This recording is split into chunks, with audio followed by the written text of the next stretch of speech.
Hello, my name is Johnny Tsunami and welcome to the video. Today we're going to be talking about an anxiety disorder that I have called obsessive compulsive disorder. Obsessive compulsive disorder can be divided into two aspects of the illness: obsessions and compulsions. Obsessions are typically unwanted intrusive thoughts that affect how you feel and then how you behave. When it comes to intrusive thoughts, I like to think of it like a machine that prints data. When the machine is not working properly and there's maybe a glitch or a misfiring of the machine, we end up with misprinted data or maybe a data that has extra splotches of ink on it. So when it comes to obsessive intrusive thoughts, these are thoughts that we do not want to have, but they can vary in subject matter and intensity. One of the things I really struggled with when it came to my intrusive thoughts was violent intrusive thoughts to hurt myself or other people. And I would have these thoughts especially when I was anxious. I would often go to the hospital because I thought I was suicidal, but what ended up happening was I was just having very high anxiety and they would manifest into suicidal thoughts. The difference between having intrusive thoughts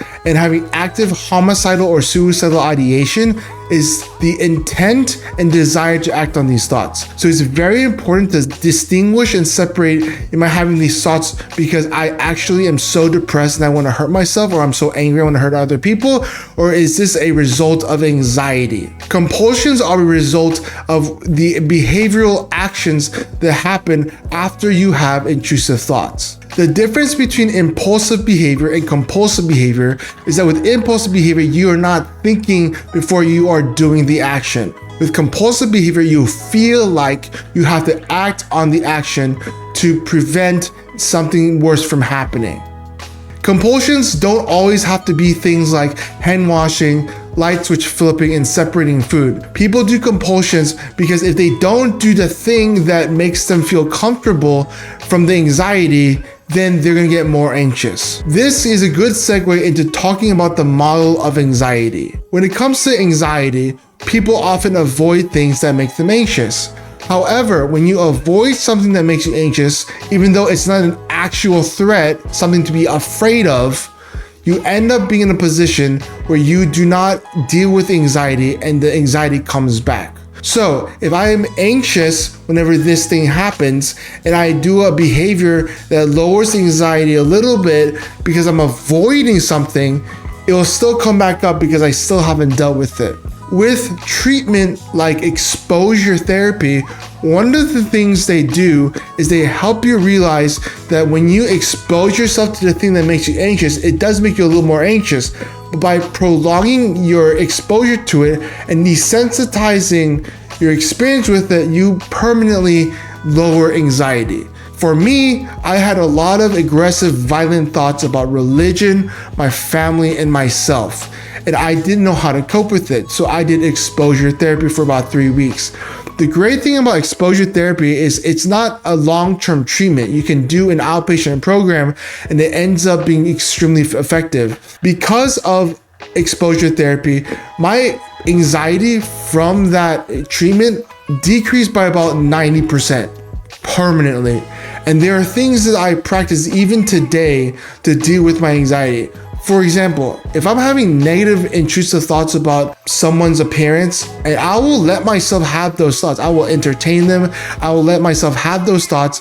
But then whenever I give it a second, I will acknowledge those thoughts and then move on. So one of the things that helps with anxiety is this thing called leaves on a stream. Imagine that you're sitting down next to a tree and there's a river, a brook nearby, and you see leaves falling onto the stream and they pass by. That is what I usually do for dealing with intrusive thoughts. I acknowledge the thought, I look at it, I acknowledge it, and then let it pass.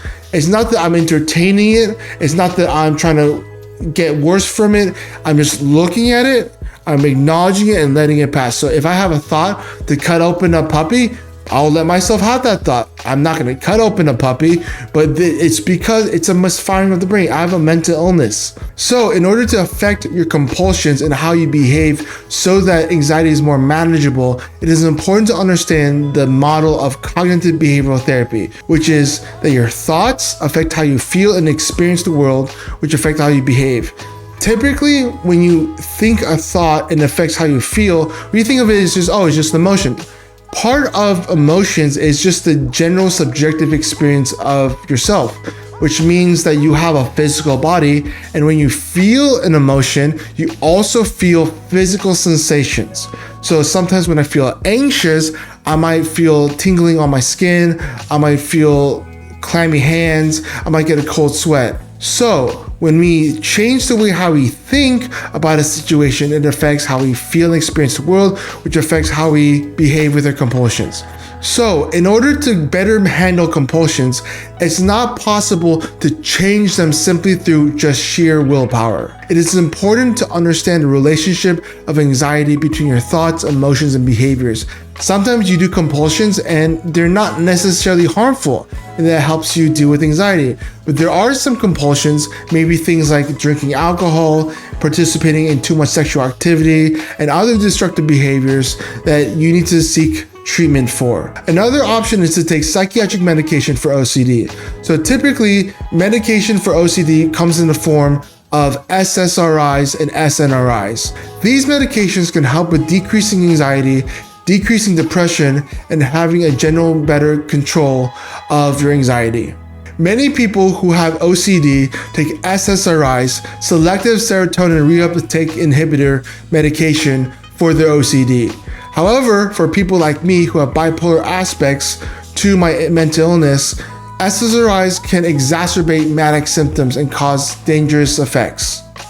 SNRIs, or serotonin norepinephrine reuptake inhibitors, are medications that help with increasing serotonin for depression and decreasing norepinephrine, which is a neurotransmitter that affects fear, anxiety, and adrenaline. If you are interested in taking medication for OCD, it is important to talk to a psychiatric provider about your needs and what you want to accomplish with these medications. It is important also to learn how to cope with OCD. Cognitive behavioral therapy is very adamant on using coping skills to deal with your OCD. So, whenever I have OCD flare-ups, I like to do several things. I like to listen to music, I like to journal, I like to make lists, and I like to exercise.